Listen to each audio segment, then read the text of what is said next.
Why do human beings cling to opinions and not facts?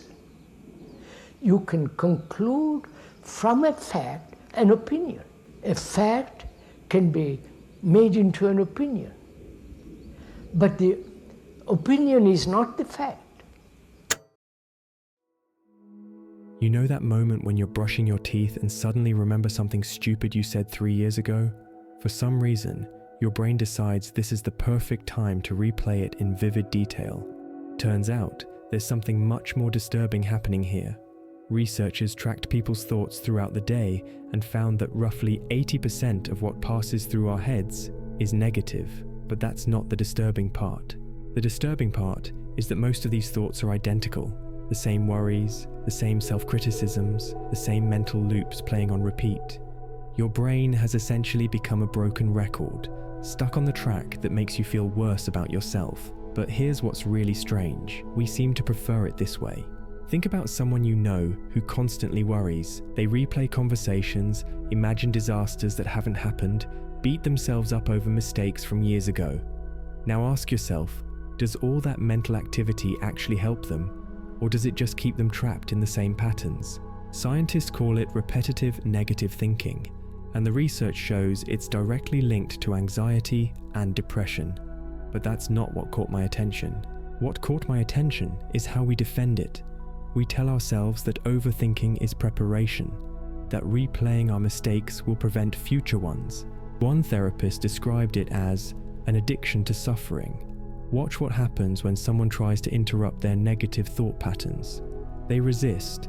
They find reasons why they need to keep thinking about their problems. They treat their mental suffering like it's serving some essential purpose. But what if it's not? What if this whole system we've built around analyzing our pain, replaying our failures, and preparing for disasters is actually making everything worse? The research suggests exactly that. Repetitive negative thinking doesn't solve problems. It creates them. It doesn't prevent future mistakes. It increases the likelihood of making them. So why do we keep doing it? And more importantly, what happens when we understand the real reason our minds default to this self-defeating pattern? So my feelings were changing. A little anger arises, a little sadness arises, constantly changing feelings. We have to allow that they're there. We have to allow them to pass. You know, you get into absolute fright, you get into absolute ecstasy, you get into anger, you go from heaven to hell in an instant simply on the basis of what somebody says. Evolution wired us for negativity. From a survival standpoint, focusing on dangers kept our ancestors alive. Psychologists note that our brains evolved a negativity bias, a tendency to notice and dwell on the bad more than the good. For most of human history, expecting the worst significantly increased the probability that our DNA would remain in the gene pool. That bias didn't vanish when the threats did. Your brain still treats small problems like major ones. A rude message, a minor failure, or a moment of embarrassment gets processed like it matters more than anything else. Even when nothing is actually at stake, the brain acts like you're in trouble. Researchers found that bad experiences get stored more quickly and remembered for longer. Good ones tend to fade. You might hold on to one bad conversation for days, but barely register a kind word from earlier that same morning. The system is still doing what it was designed to do, but the world it was designed for doesn't exist anymore. Psychology shows something most people already suspect. We're often harder on ourselves than anyone else is. Therapists see it all the time. A bit of self-critique helps people improve. But for many, that inner voice turns hostile. It stops being helpful and starts tearing them down. The inner critic is meant to guide your behavior, not attack your identity. But when it gets too loud, it fuels anxiety and chips away at self-worth. You don't just feel judged by others. You start imagining judgment where there is none. You assume people see you as a failure, when really it's just your own thoughts projecting that onto the room. Phrases like, "I'm not good enough," or "this will never get better." At some point, those thoughts stop feeling like opinions. They start feeling like facts. And that's where the problem locks in. Most people don't realize they're looking at life through a negative filter, because the filter feels automatic. It feels true. The Stoic philosopher Epictetus said, We are disturbed not by things, but by the views which we take of them. Two people can face the same setback. One moves on, the other falls apart. The difference is often in the interpretation, not the event itself, and that means there's more control than it seems. So if negative thoughts feel so bad, why do we keep choosing them? One reason is familiarity. For many people, negative thinking feels like home. It's what the mind knows, and familiar patterns are easy to repeat, even if they're painful. Therapists often see clients who ruminate, replaying failures, arguments, or regrets, hoping that more thinking will somehow fix what happened. It's like trying to solve the past by obsessing over it. The goal is control, the outcome is exhaustion. It just reinforces the pain. There's also a deeper layer, identity. Some people worry that if they let go of the problem, it means it didn't matter, that not thinking about it feels like giving up. So they hold on, and that proves the problem was real. In a strange way, the pain becomes part of who they are, and for the ego, that creates a trap. You stay stuck in worry because it keeps the story going. Even if the story is, I'm broken, or I don't measure up, it still feels like something solid to stand on. It gives your thoughts a job. But this is a devil's bargain. We trade genuine peace for a false sense of control. Negative is normal. Normal meaning it's a part of the human experience. All of us have this same experience, the negative side of life. Negative is to be mastered or conquered. That's part of the life experience. Philosophy and spiritual teachings both point to the same idea. Negative thinking isn't something we're stuck with, it's something we can change. Viktor Frankl, a Holocaust survivor and psychiatrist, put it this way: everything can be taken from a man but one thing, the last of the human freedoms, to choose one's attitude in any given set of circumstances. That statement hits harder when you know where it came from. Frankl was writing from a concentration camp, and even there, he believed the mind still had a choice. That's the part most people overlook. Negative thinking often feels automatic, but in many cases, it's a habit we're repeating without realizing it because we haven't questioned it. Perspective matters here. If someone like Frankl could find meaning under those conditions, it makes you think twice about how much power we give to everyday stress, judgment, or failure. Religious traditions echo the same message. In Christianity, there's a verse that says, "Judge not, lest ye be judged."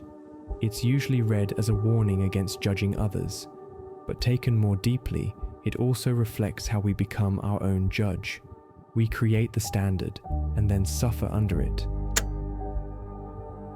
Across spiritual and esoteric traditions, negative thinking is seen as a fundamental spiritual challenge to overcome. Nearly every religion or philosophy has identified the mind's tendency toward darkness, and they offer intriguing cures that go beyond the just think positive idea. Let's explore a few. In hermetic philosophy, the mind is the foundation of reality itself. The first principle of hermeticism says, the all is mind, the universe is mental.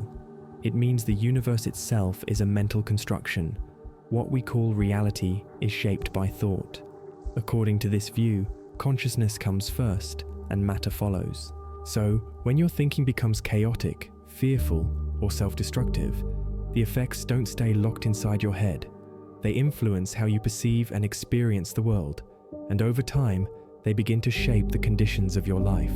The hermetic cure for negative thinking is something they call mental alchemy. It's the practice of converting lower mental states into higher ones, anger into discipline, fear into clarity, despair into willpower. This isn't about ignoring negativity, it's about recognizing that thoughts operate on a spectrum. Every low state has a counterbalance. If you know where you are, you can begin to shift direction. The Kybalion describes it this way: mind may be transmuted from state to state, condition to condition, pole to pole. If you're stuck in anxiety, the goal isn't to suppress it. The work is to change the mental frequency, intentionally bring in thoughts from the opposite side. Gratitude, courage, focus, even neutrality. You're not a passive thinker, you're the operator. Like tuning a dial, you can adjust your inner state with conscious effort. In modern terms, this overlaps with cognitive reframing, but Hermeticism gives it a deeper grounding. You're not just managing thoughts, you're changing the mental structure reality responds to. So the cure in hermeticism is this: treat thoughts as energetic patterns. Identify where you are on the spectrum, then apply mental effort to swing to the opposite pole. In Christianity, people are often told to pray and trust God when struggling with negative thoughts. But if you look closer at Scripture and early Christian mystics, you find a more focused approach. The New Testament emphasizes mental renewal as a core part of spiritual life. In Romans 12:2, Paul writes, "Be transformed by the renewing of your mind." This is presented as a process. The idea is that spiritual growth comes from changing how you think, not just what you believe, but how your mind works on a daily basis. The Bible also offers a type of filter for thought. In Philippians 4:8 it says, "Whatever is true, whatever is noble, whatever is right, whatever is pure, think about these things." This is about choosing what gets your attention. The early Christian view was that unfiltered thinking could lead to spiritual decay. If the mind stays focused on fear, resentment, or guilt, those states take root and start shaping how a person lives in their daily lives. Evagrius Ponticus, a Christian monk from the 4th century, documented what he called the 8 evil thoughts. These included things like pride, despair, lust, and anger. He described them as mental disturbances that appeared repeatedly and tried to pull the person away from their inner focus. In this view, negative thoughts followed a pattern and they could be studied. This is where the idea of spiritual warfare comes in, a quiet internal process of noticing when the mind starts to spiral and choosing not to follow it. The cure in Christian mysticism is this: train the mind through repetition, prayer, and focused attention. When negative thoughts appear, treat them as mental noise, not as instructions. Use spiritual practice to reset the focus. Don't assume a thought is meaningful just because it feels strong. Decide what stays. Buddhism approaches negative thinking as the core source of suffering. The teaching is simple. Most pain is created by how we think about what happens, not just what happens. The Buddha taught, "Nothing can harm you as much as your own thoughts unguarded." It's a direct warning that if the mind is left unchecked, it causes unnecessary pain. One example is the second arrow teaching.